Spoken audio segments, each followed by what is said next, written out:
que choisir les enfants qui auraient bien travaillé à l'école. Qui auraient bien travaillé à l'école. Alors, ça va amener tout le monde à se concentrer sur ses études parce que tout enfant aime se retrouver derrière la moto de son papa, à rentrer dans la voiture, on veut voyager. Tout le monde admet cela. Mais votre fidèle serviteur que je suis, je n'avais jamais connu de voyager. Vous connaissez la raison, mon père disait que le meilleur à l'école devrait aller en vacances. Chaque année, ma jumelle allait en vacances. Les vacances, ce n'était pas loin. C'était à 40 km de Sakassou, donc Boaké, qui était le centre-ville. C'était de quitter donc de Sakassou pour Boaké. Quand ma jumelle revenait de Boaké des vacances, elle me contait tout ce qu'elle avait vécu là-bas. Elle parlait des taxis. Il y en avait de couleur rouge, tous étaient de couleur rouge, sinon de couleur orange. Elle expliquait combien de fois, et il y en avait tellement qui se suivaient à la queue leu. Elle parlait donc des marques telles que les Daxun 120Y, des R4, des Baby, et je vais dire Baby Bruce. Elle parlait de ces véhicules. Elle me parlait du zoo de Boaké. Elle me parlait du cinéma ivoire, des choses qui me faisaient pratiquement rêver. Rêver parce qu'à Sakassou, les véhicules n'arrivaient que chaque dimanche qui était le jour du marché. Et quel genre de véhicules? C'était des camions pratiquement et des bagans de 22 places. J'avais envie de voyager, mais j'étais limité parce que n'étant pas aussi intelligent, je dirais, aussi bien pour avoir les meilleures notes. Mes déplacements se limitaient donc au village. Je partais donc du village au campement. Donc, pour ceux qui connaissent la zone, il s'agissait de quitter Sakassou pour Patabonou, de Patabonou à Yablasoulou, Yablasoulou à Kondrobo. Bon, c'était cela. Plus tard, je vais grandir et puis la situation m'enverra à Abidjan, où je vais commencer donc par aller à l'ouest de la Côte d'Ivoire. C'était de longs voyages. Le voyage allait à l'ouest là, c'était d'aller à Dadané, Dadané qui était l'ouest, et puis je quittais Dadané pour des villages sur l'axe de la Guinée, donc presque à la frontière de la Guinée, sur l'axe du Libéria, presque à la frontière du Libéria. Donc, on ferait de Dadané à Zoupleu, de Zoupleu à Trocolimpleu, de Trocolimpleu à Blapleu, de Blapleu à Yoleu. Voilà ce que nous faisions à l'époque, et ça s'est limité à là. On me dira que ça, ce n'est pas un voyage, ça, c'est un déplacement. J'avais envie de voyager, mais je me disais qu'un jour, je le ferais. Et vous savez ce qui s'est passé? Plus tard, donc, ayant grandi, ayant commencé par travailler, je connaissais l'adage qui disait que si vous voulez construire, acheter plutôt une voiture, construisez d'abord un garage. Un jour, la voiture entrera. Et pour cela, qu'est-ce que je vais faire? Je vais me battre. Me battre et je vais avoir l'argent pour faire le passeport. Je vous assure que j'ai fait, jusqu'à l'âge de 40 ans, presque 43 ans, j'ai fait 3 passeports. Mais aucun passeport n'a pris un seul tampon avant que les passeports ne se périment. C'était dur. J'avais envie de voyager. Je ne pouvais pas voyager. Mais le voyage, qu'est-ce qu'on y trouve? Le voyage, qu'est-ce qui donne l'impact du voyage? Ce soir, je vais vous montrer pourquoi il est important. Il est important de voyager. Là, il y a tellement d'impact dans ce que c'est que le voyage que vous ne pouvez pas imaginer, que c'est formidable.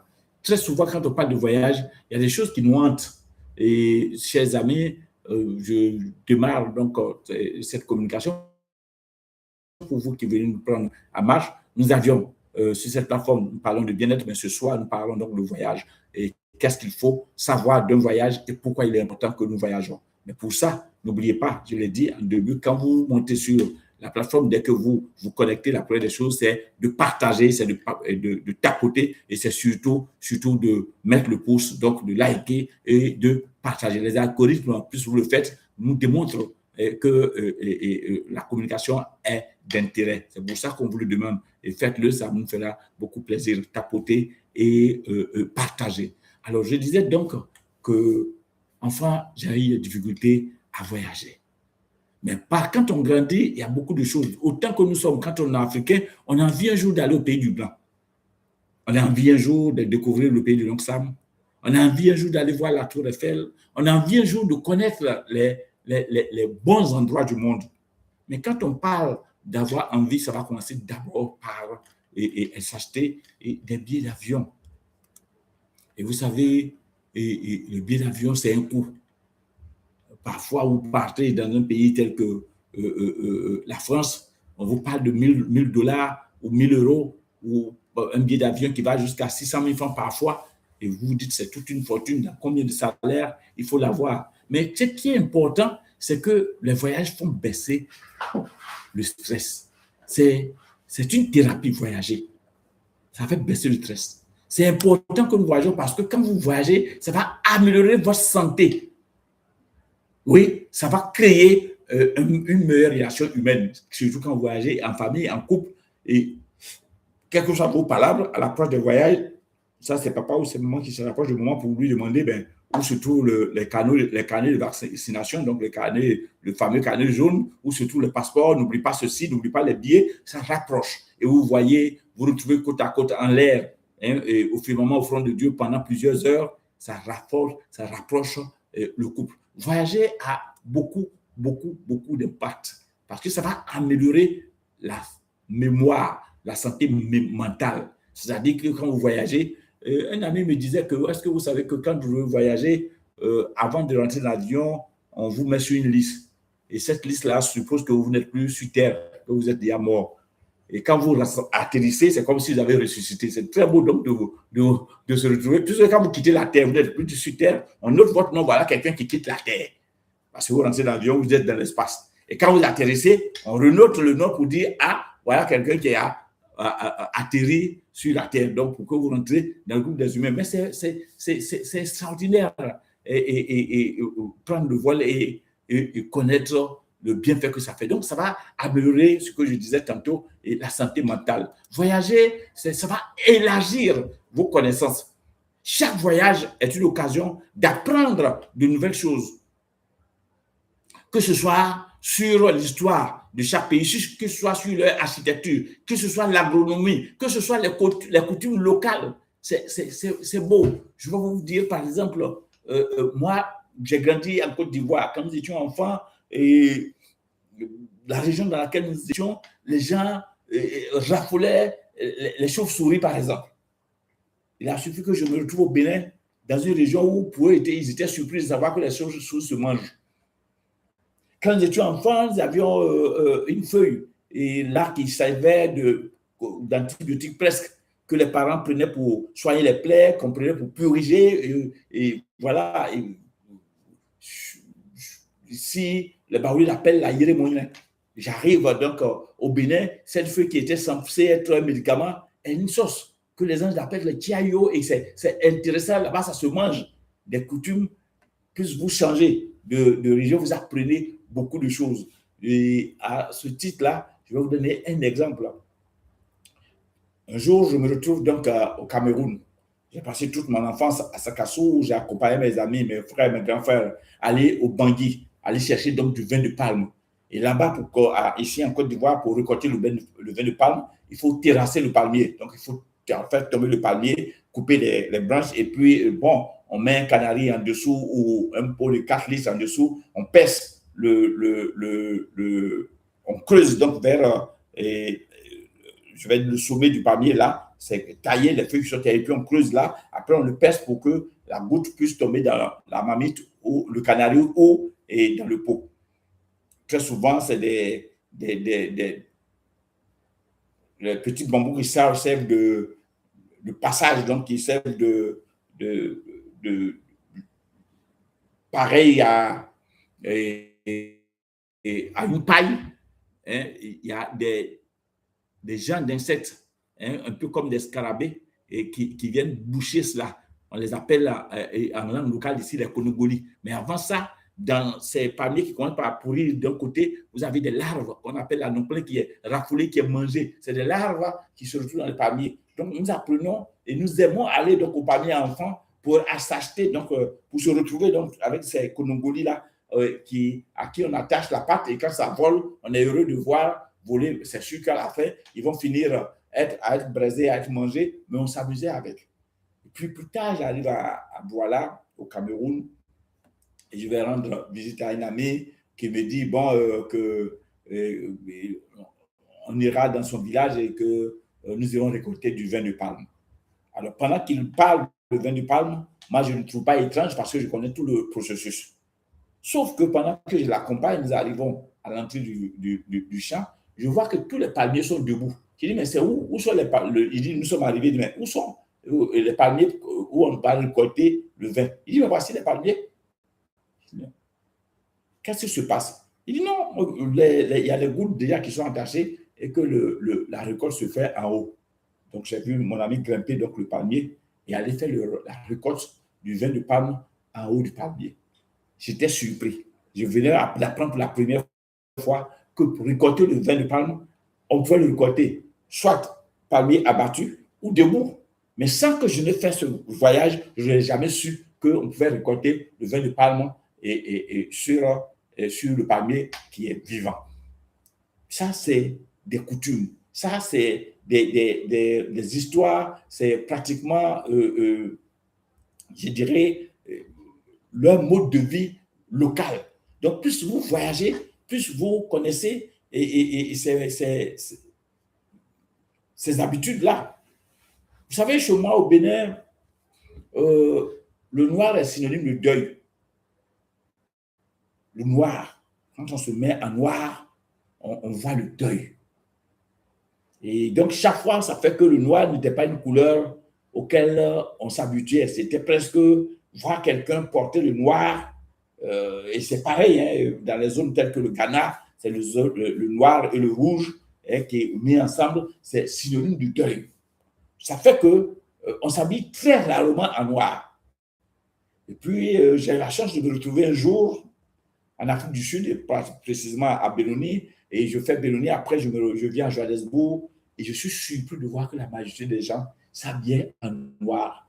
J'ai été choqué, c'était un contraste. Moi qui étais habitué à avoir le noir comme le deuil, a été un quotidien pour eux. Là-bas, ils admiraient ça.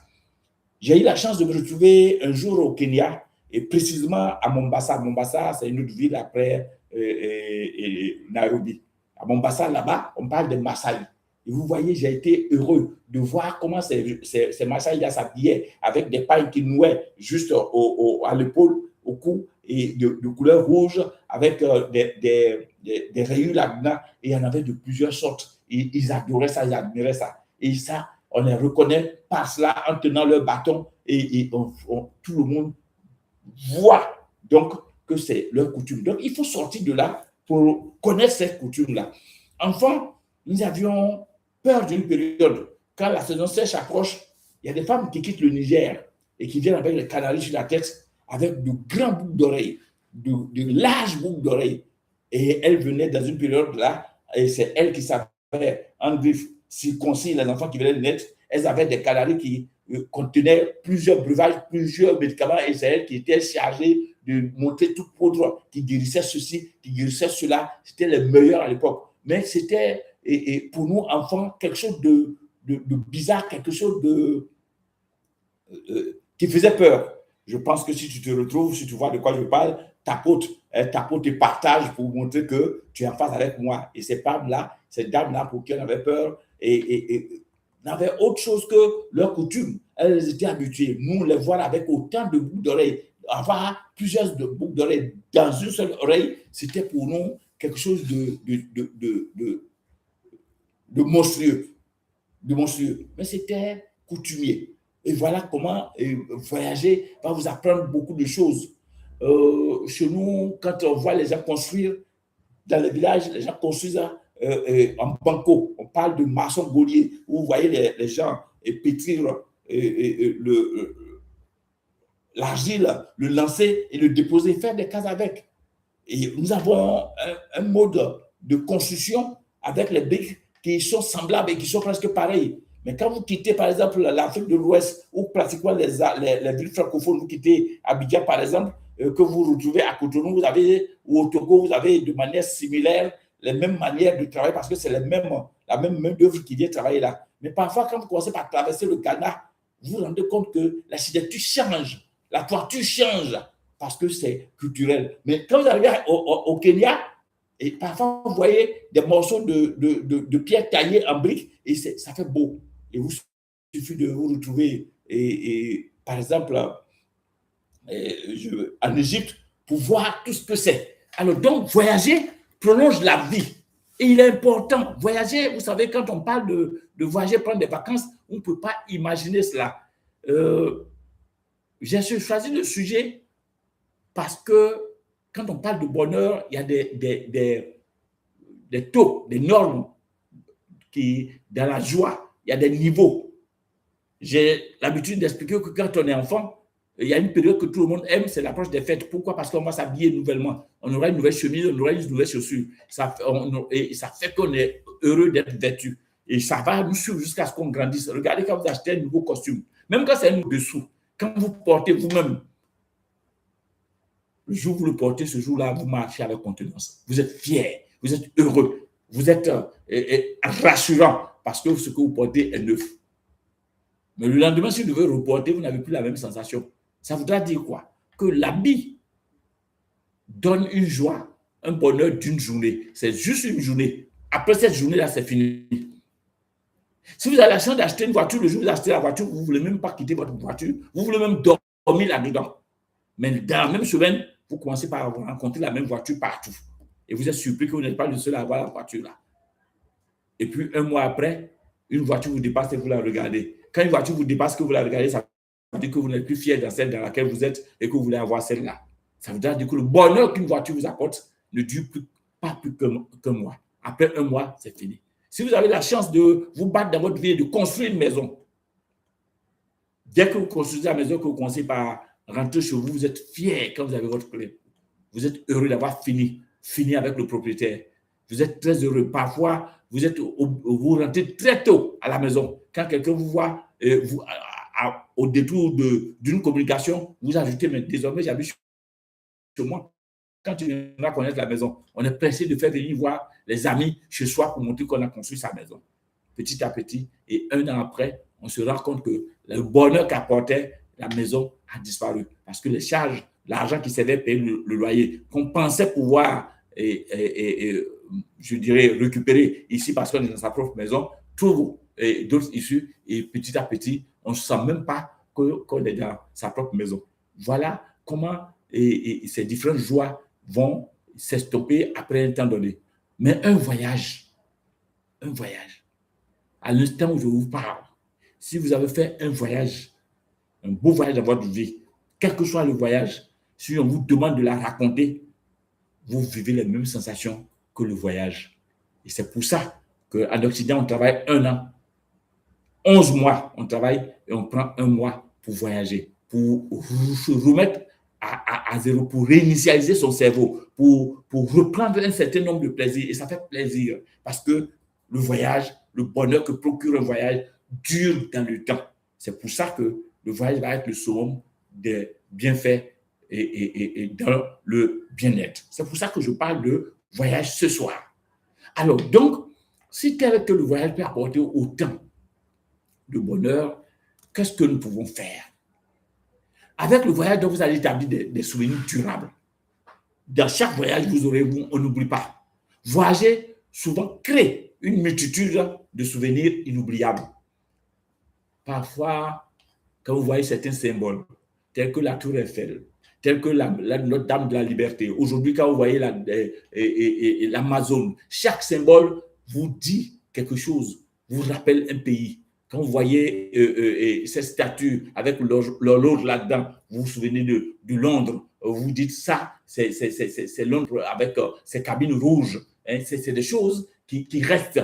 Et chaque fois qu'on voit ces images-là, on se souvient. Quand vous arrivez à voir la Chichen Itza, cette pyramide appelée la Chichen Itza, quelque part, vous dites ça, c'est chez les Mayas, ça, c'est Cancun que je vois. Et il suffit d'admirer certaines cases en bambou et là, vous voyez Bali automatiquement, l'Indonésie automatiquement. Voilà des choses qui font plaisir quand vous avez eu la chance d'aller les visiter. Et quand on parle de voyage, ça fait plaisir de savoir voyager. Vous imaginez la fois où j'ai eu la chance de me retrouver en Terre Sainte avec mon épouse, nous avons fait un très beau voyage. Et depuis ce voyage-là, aujourd'hui, quand je vais à l'église, quand on lit l'évangile, quand on prend des passages de la Bible qu'on lit, pendant que les gens écoutent, moi je vois des endroits où je suis passé. Quand on vous parle euh, de Saint-Pierre, hein, du poisson de Saint-Pierre, je regarde. Quand on parle de la traversée de Galilée, je regarde cette traversée de la Galilée que j'ai eu à faire avec mon épouse. Quand on parle de la mer morte, c'est des choses qu'on a vécues. J'ai même dû changer mon alliance, mon épouse et moi, en Israël. Et désormais, les choses ne sont pas pareilles. Quand on parle, par exemple, du figuier, hein, on se demande, mais qu'est-ce que c'est, à quoi ça peut. Mais quand on a eu la chance d'aller le toucher et voir la taille de ce arbre-là, voilà, aujourd'hui, vous comprenez mieux. Et donc, voyager, ce serait très, très, très, très important. Mais ce genre de voyage, ça coûte. Hein. Je viens de parler de l'Israël. J'ai parlé de Cancun.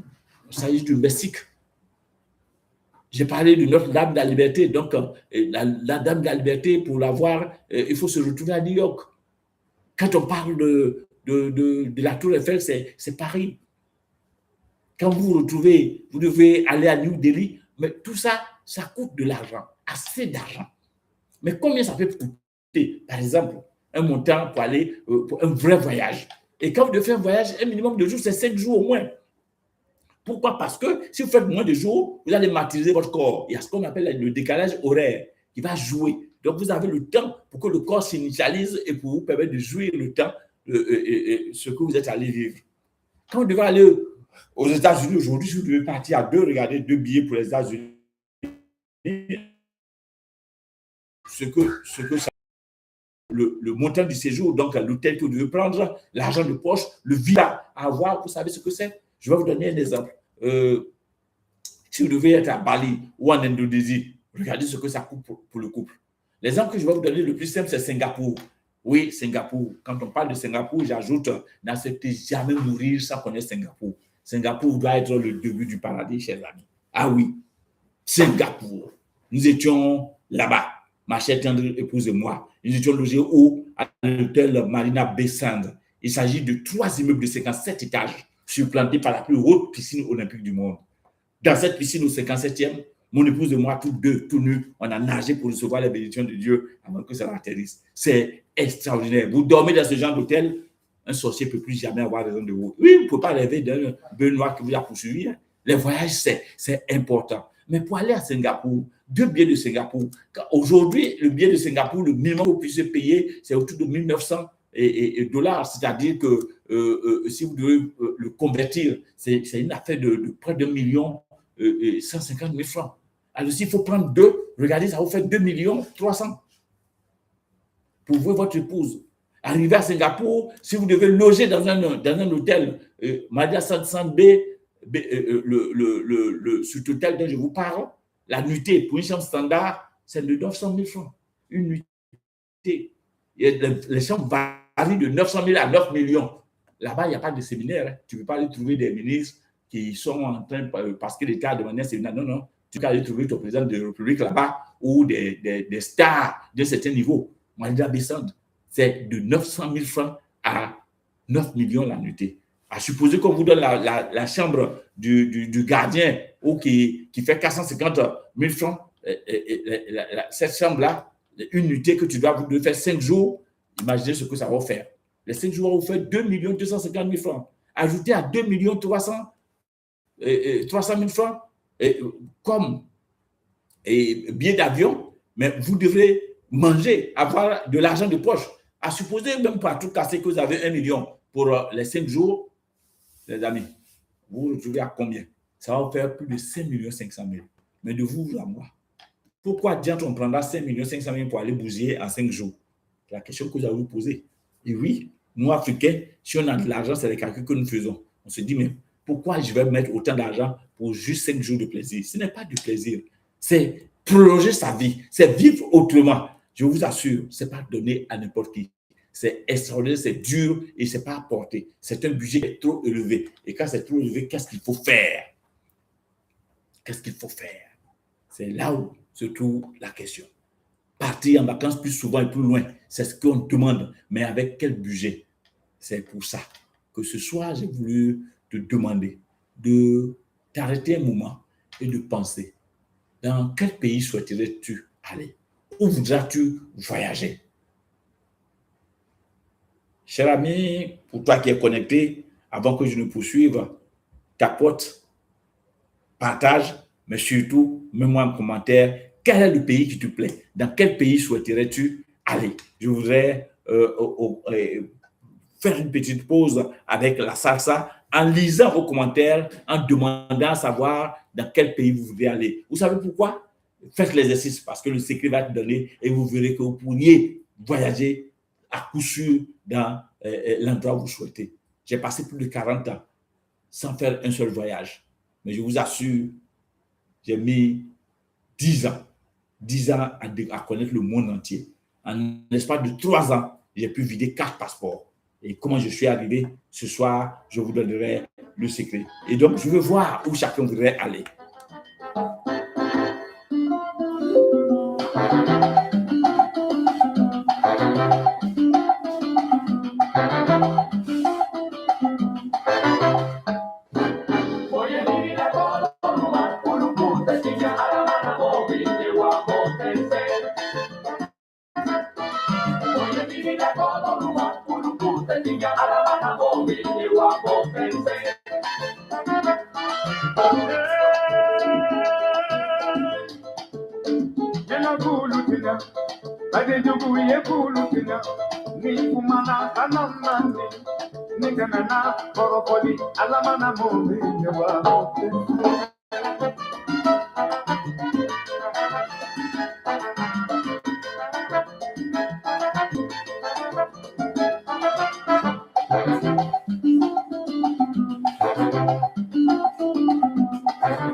Merci beaucoup si vous venez de nous rejoindre. Nous parlons ce soir de comment avoir les moyens pour pouvoir voyager. Nous parlerons donc de voyage, de vacances et le sujet que nous abordons ce soir, c'est de vous montrer des stratégies, des techniques, ce qui vous pourrait vous permettre non seulement d'avoir les moyens qui vous permettront de voyager à travers le monde. Oui, capoter, partager. Je suis votre coach Oïsese Soubagidi. Je suis content pour vous qui nous prenez en marche. Vous faites bien d'être sur cette plateforme qui parle surtout de bien-être. Le bien-être, c'est vrai, il s'agit de votre bien-être, mais aussi c'est notre affaire. Nous avons le devoir de vous accompagner. Alors, quelqu'un a dit qu'il souhaiterait aller à Hawaï. Oui, Hawaï, c'est de la Côte d'Ivoire à Hawaï, c'est 24 heures de vol. Je me souviens comme c'était hier, quand nous avions eu la chance, mon épouse et moi, de nous retrouver à Hawaï. Et je vous assure, c'est quand même surprenant. Aujourd'hui, ça fait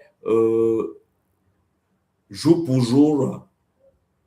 J'étais à Hawaï en 2013.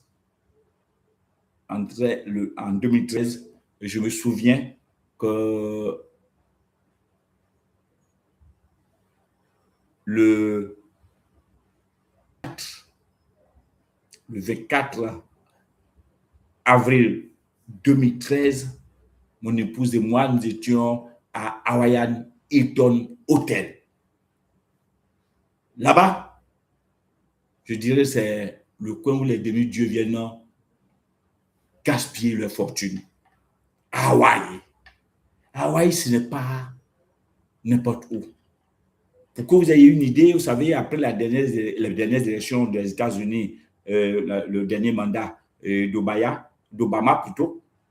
L'hôtel où il a choisi d'aller se reposer, c'est à Hawaï.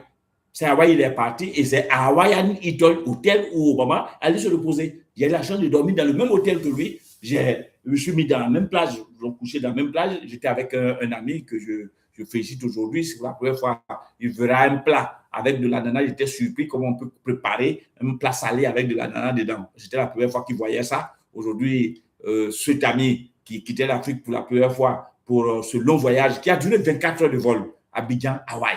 Et je crois qu'aujourd'hui, cet ami, depuis un moment, est américain. Et il s'est habitué à manger les plats à l'ananas.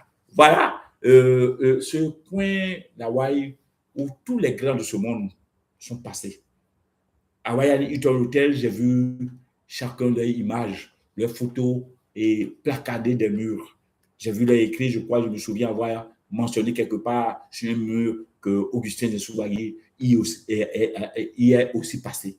Alors, pour vous qui avez choisi les destinations, nous allons voir les possibilités qui s'offrent à vous. La première possibilité qui s'offre à vous, la première des choses, c'est de faire des heures supplémentaires. Mais est-ce que vous êtes convaincu qu'en Afrique, les gens payent les heures supplémentaires? Non, non, non. Quand on voit quelqu'un qui dure au bureau, c'est pour que le jour où le patron veut licencier, il se souvienne de lui qu'il est souvent là. Donc, il n'y a pas d'heures supplémentaires en Afrique. Non, non, non. Donc, vous ne pouvez pas faire d'heures supplémentaires et voyager comme vous souhaitez. Alors, qu'est-ce qui nous reste? On va chercher de créer une société traditionnelle. Mais quel genre de société vous allez créer pendant que vous êtes employé? Que vous avez un salaire certainement de 400 dollars ou de 500 ou 1000 dollars le maximum. Souvent, qu'est-ce qui se passe? Souvent, on va chercher à faire du transport, à ouvrir un lavage, à faire de l'élevage, créer un restaurant, créer une salle de coiffure. Tout ça, nous appelons donner sa richesse en procréation. Oui, parce que tous ceux à qui vous confierez ça penseront d'abord à eux-mêmes avant de penser à vous. Ce qui fait que tous ceux qui entreprennent, ceux qui travaillent et qui font de petites entreprises à côté, 80% parmi eux échouent.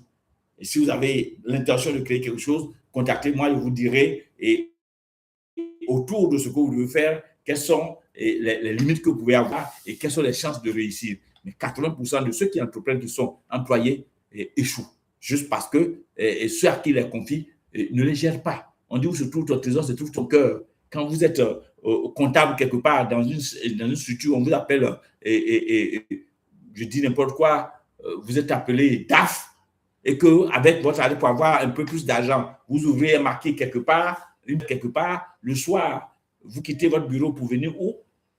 Au marquis pour venir vérifier votre entreprise parce que là où se trouve votre trésor, se trouve votre cœur. Et vous discutez de quoi? Vous allez commencer par discuter avec la serveuse, une bouteille qui a manqué et un verre qui est cassé. Alors, avec qui? Avec quelqu'un qui est moins que vous. Vous mettez à sa limite. Et là, nous parlons de la loi de la correspondance qui vient vous niveler. Cette loi prendra votre salaire en tant que DAF et puis le salaire en tant que serveuse. Et va faire la somme divisé, c'est ce que vous allez percevoir. Et vous allez vous rendre compte que rien ne marche. Malgré que l'argent rentre par ici, vous avez l'impression que ça sort de l'autre côté. Donc, les activités, les sociétés traditionnelles qu'on veut créer parce qu'on travaille, on veut avoir une affaire à côté. Et si on n'a pas bien réfléchi, si on n'a pas le bon coach pour nous orienter, pour choisir la bonne activité, c'est voué à l'échec. On pourrait dire qu'on va développer une franchise. C'est quoi développer une franchise? C'est représenter une grande marque. Par exemple, quand vous allez en Allemagne, devant la maison Mercedes, c'est écrit « Ce sont mes clients qui font ma publicité ». C'est pour ça que Mercedes ne fait pas beaucoup de publicité. Parce que quand quelqu'un a une Mercedes, il en parle. On dit « Ah, il est dans une Mercedes ». Ce sont ses clients qui font la publicité. Donc, si quelqu'un ouvre un magasin de vente de pièces d'origine Mercedes, on ne va pas demander qui il est parce qu'on connaît déjà la marque. C'est comme si quelqu'un veut ouvrir un McDonald's. On ne va pas demander qui il est parce qu'on connaît la marque. Sauf que pour pouvoir représenter la marque, il faut sortir beaucoup d'argent, assez d'argent. Et la franchise, c'est ça. Vous allez payer des dividendes régulièrement à la structure qu'il a. Donc, ce n'est pas forcément pour vous. Quelqu'un pourra dire, donc, en ce moment, il faut investir.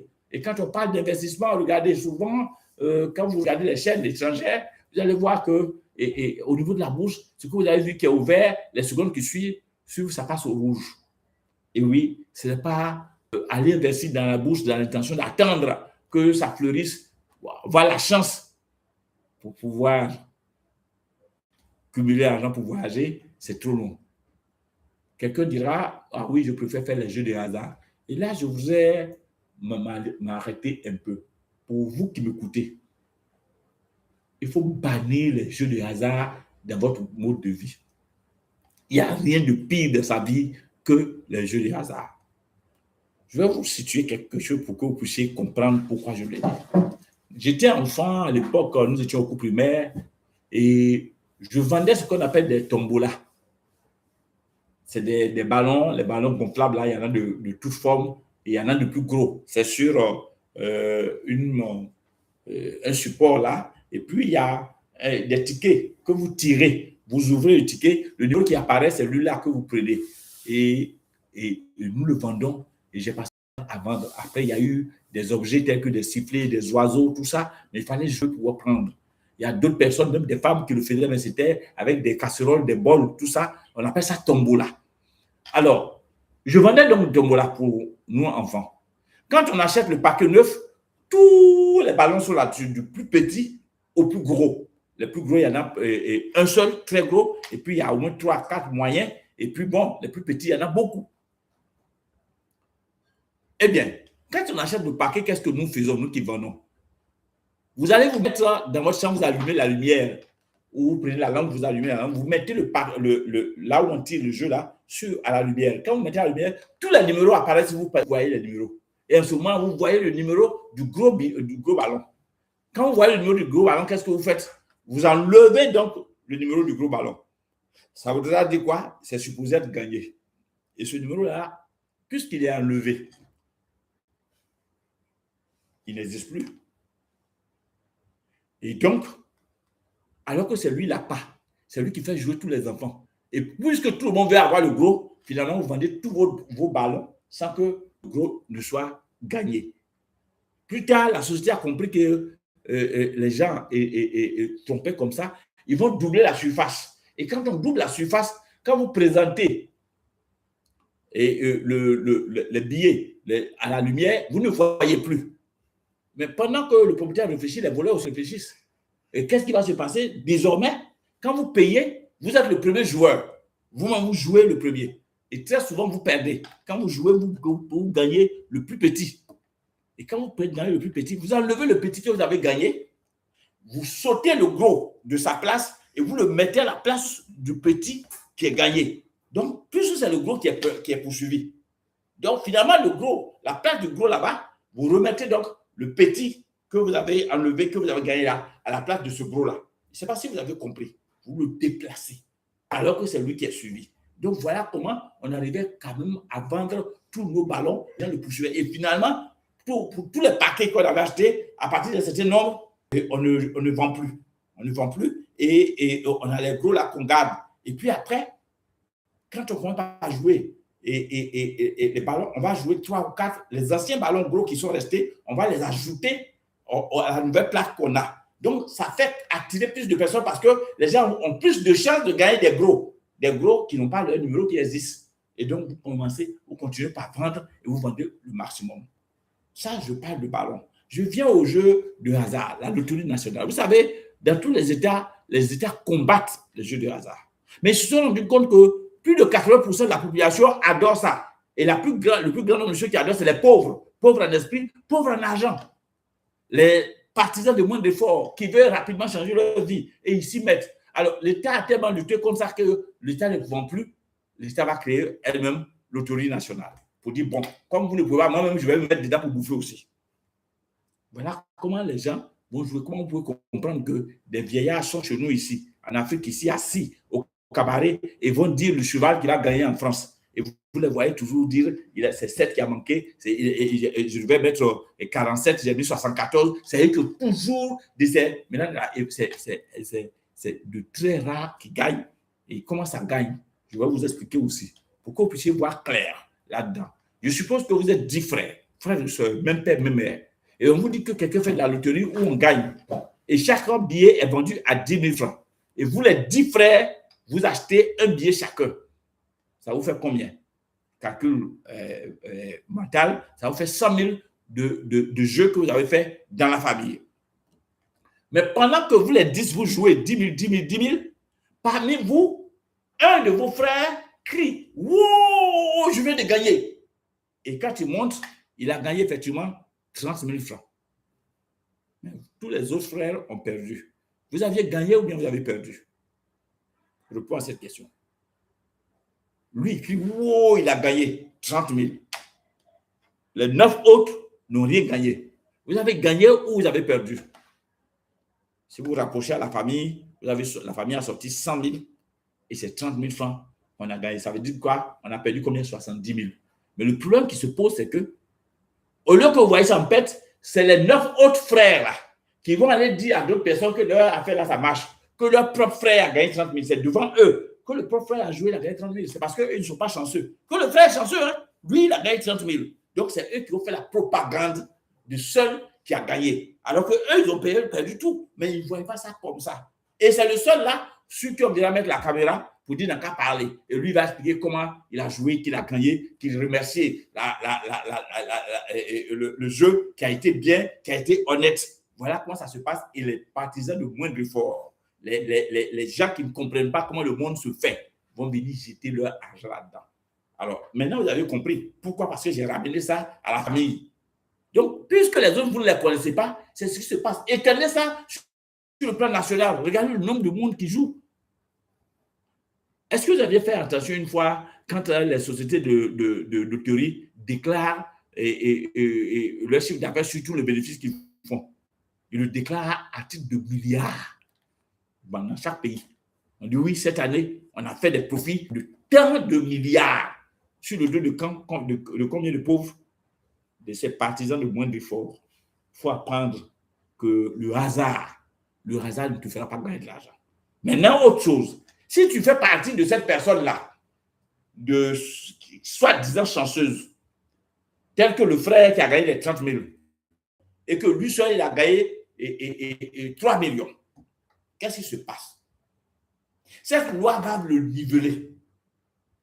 Parce que pour avoir gagné 3 millions ou 20 millions à la loterie, je prends quelqu'un qui a gagné 20 millions à la loterie, puisqu'il n'a pas été millionnaire là-dedans et qu'il vient de l'être, qu'est-ce qui se passe? 6 mois après, quand vous allez le voir, il est au même niveau qu'il était avant de gagner la loterie. 6 mois, ça ne dépasse pas ça. Pourquoi? Parce qu'aussitôt il gagne les 20 millions, il va vouloir acheter une voiture. D'abord, il s'achète une maison. On lui propose une maison dans une banlieue à 13 millions. Il paye cash, puisque c'est un nouveau riche. Après, on propose un véhicule, 3,5 millions. Il paye cash. Bon. Il a gagné 20 millions. Il a payé une maison à 13 millions. Une voiture à 3,5 millions, il reste combien?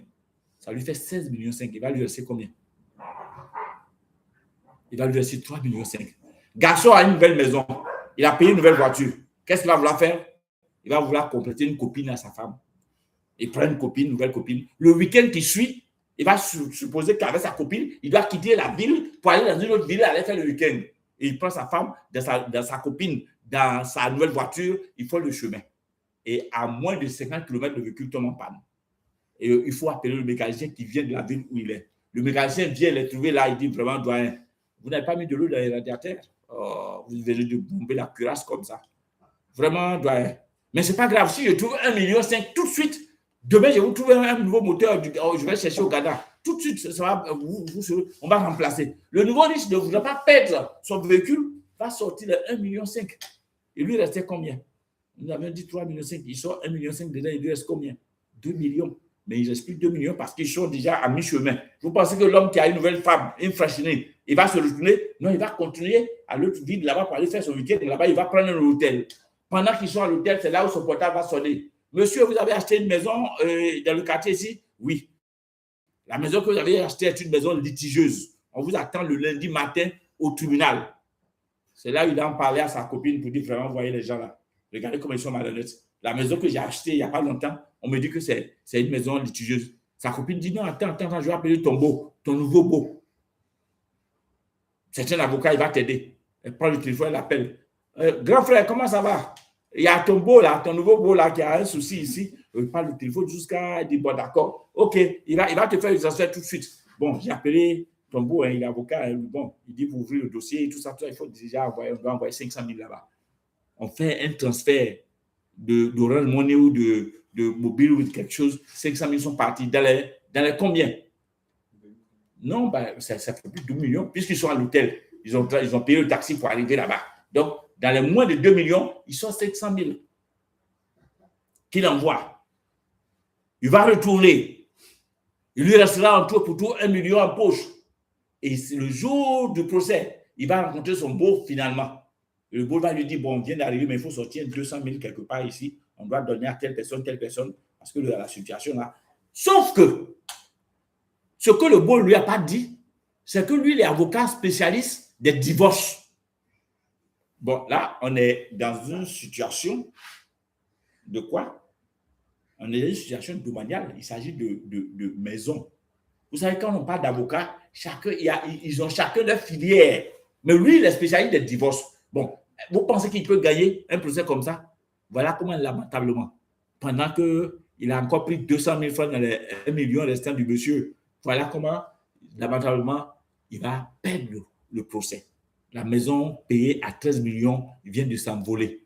Et le monsieur va mettre la main et les deux mains à la tête pendant qu'il sera en train de réfléchir. C'est là où son portable va sonner. Et qui appelle? C'est le mécanicien. Vous dites vraiment, grand frère, ça fait 3 jours que je devais t'appeler. Vous savez, le jour où moi, 1,5 million là, le taxi que j'ai pris, avant de descendre, mon porte-monnaie, mon portable, tout ce que j'ai, tout a disparu. Les gens m'ont volé. Depuis là, je cherche. Maintenant que je vais de retirer la puce, la SIM, et puis je t'appelle. Bon, alors je vous parle là, c'est tellement le véhicule du monsieur est encore au bord de la route là-bas avec le capot ouvert. C'est tel que les bandits ne sont pas allés enlever les pneus pour les vendre par la suite. Bon, maintenant, au tribunal là, il va essayer de vouloir négocier avec des gens. On lui dira, non, non, ce que tu as fait là, si on trouve 300 000, on peut aider quelqu'un. Donc là, les malhonnêtes, les 800 000 qui lui restent, ils vont lui encore prendre 400 000 francs là. Il va lui rester 400 000 francs. Et il rentre à la maison. C'est en rentrant à la maison qu'il va poser la question à un autre ami qui va lui expliquer, il va dire, oh, mais ton dossier là, même le clerc dans le domaine, c'est-à-dire l'apprenti avocat qui est dans le gagnerait ce procès. Ah non, non, il faut qu'on fasse appel. Si on fait appel tout de suite que tu as 1 million, tout de suite, on va trouver un bon avocat. Bon, il va trouver 1 million là où? Voilà comment quelqu'un qui a gagné 20 millions à la loterie, en l'espace de moins de 6 mois, il va se retrouver à moins que rien. Il sera à pied, il sera moins qu'il était. On dit que 6 mois après, il est au même niveau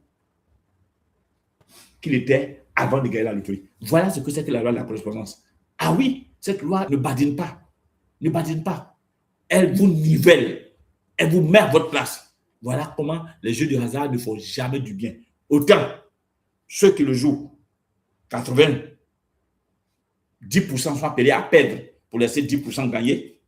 Autant que les 10% qui ont gagné se retrouvent rattrapés par la loi de la correspondance qui vient les niveler. Alors, qu'est-ce qu'il faut faire alors qu'on veut voyager? C'est tellement, on va chercher peut-être à être une célébrité. Mais c'est quoi une célébrité? Quand on parle de célébrité en Afrique, on parle des joueurs. Vous connaissez combien de joueurs célèbres en Afrique? Quand vous prenez votre pays, vous pouvez citer combien? Moi, je suis en Côte d'Ivoire. Quand on parle de joueurs célèbres, on va citer qui actuellement? À part les Drogba, on ne peut même pas en citer 5. Quand on parle de comédiens célèbres dans votre pays, il y en a combien? On ne peut même pas citer 5. De chanteurs célèbres, vous allez citer qui? Et voilà. Pour nous autres là, quand tu chantes, les parents passent à côté pour dire mais qui est en train de pleurer? Parce que ta voix même là, ça ne ressemble pas à quelque chose pour dire que tu es bien chanté, ça ressemble à des pleurs. À quel moment tu vas devenir célèbre dans la chanson? Donc voilà comment la célébrité, ça devient, c'est pas à ta portée. La dernière chose qui te reste, c'est d'être héritier. Un testament. Mais en Afrique, il y a un testament. Il n'y a pas de testament en Afrique, cher ami. En Afrique, testament, c'est les dettes. Une fois, un parent riche, le parent riche en Afrique, il ne met pas vite. Hein. Tu vas mourir avant lui. Non, il n'y a pas. En Afrique, quand on dit que quelqu'un est mort, moi, mon père, quand il est mort, et un vieil enseignant, qu'est-ce qu'il pouvait avoir comme héritage? C'est ses habits qu'on a partagés. Moi, j'avais eu 2 sahariennes de 4 poches là, les anciens enseignants, c'est ce que nous avons partagé. Donc, il n'y a pas d'héritage en Afrique. Alors, ça voudra dire que les choses sont maigres. Alors, qu'est-ce qu'il faut faire? Ce que je vais vous dire maintenant, il faut savoir que dans la vie, on ne choisit pas d'être pauvre, d'être riche. Mais on développe des habitudes. Et ce sont ces habitudes-là qui déterminent notre choix. N'oublie pas de tapoter, de partager. N'oublie pas de liker. Parce que c'est ça qui permet de savoir que le sujet que nous discutons aujourd'hui est un sujet d'intérêt. Et c'est ça qui permet aux acolytes de nous permettre de rester avec vous. Il est très important que vous sachiez. Donc, je l'ai dit, on ne choisit pas d'être pauvre, d'être riche, mais nous développons des habitudes qui déterminent notre choix. Et une des habitudes pour déterminer le choix, et je pense, toute modestie mise à part, si vous voulez bien comprendre le concept que je suis en train de développer, il faut aller lire certains dieux en économie, en affaires, et parmi eux, il y a un que j'adore particulièrement, son nom c'est Robert Kiyosaki, et qui a écrit plusieurs livres. C'est lui qui est l'auteur de Père riche, Père pauvre. Et son livre qui a pour titre L'école des affaires, allez chercher à la voir, il faut lire l'école des affaires. Oui, en anglais, c'est Business School, mais en français, le livre en français, c'est l'école des affaires. Vous verrez, il va mettre là-dedans tout ce qu'il vous faut pour comprendre ce que je viens de vous énumérer. Alors, donc, tout ce que nous souhaitons aujourd'hui, ce voyage et le bien-être, c'est de l'argent, ça coûte beaucoup d'argent. Mais grâce à quelque chose que nous appellerons la 8e merveille du monde, oui, oui, oui, les Américains l'appellent la démocratisation de la richesse. Grâce à cela, en un temps record, vous pouvez tout mettre au point et vous retrouver à voyager. Je vous parlerai donc de cette extension de la 8e merveille du monde. Le nom simple, la définition, certains l'appellent marketing relationnel, certains l'appellent le marketing des réseaux, certains l'appellent le marketing collaboratif. On dira que c'est l'art de partager des services ou des biens par recommandation et en être rémunéré par la suite. En vous demandant de prendre une pause, de partager, de liker, nous revenons un peu sur cette salsa qui va vous permettre de réfléchir et de voir est-ce que tous ceux dont nous parlons, tous ceux de quoi nous avions parlé tout de suite concernant la loterie, les occasions qui s'offrent à nous, est-ce que nous sommes d'accord avec ça? Et maintenant, je vais descendre dans ce plan qui va vous aider à avoir les moyens qu'il faut.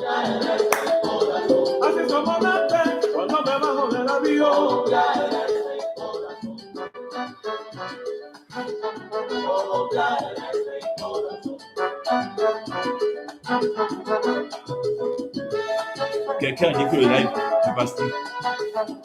Salut.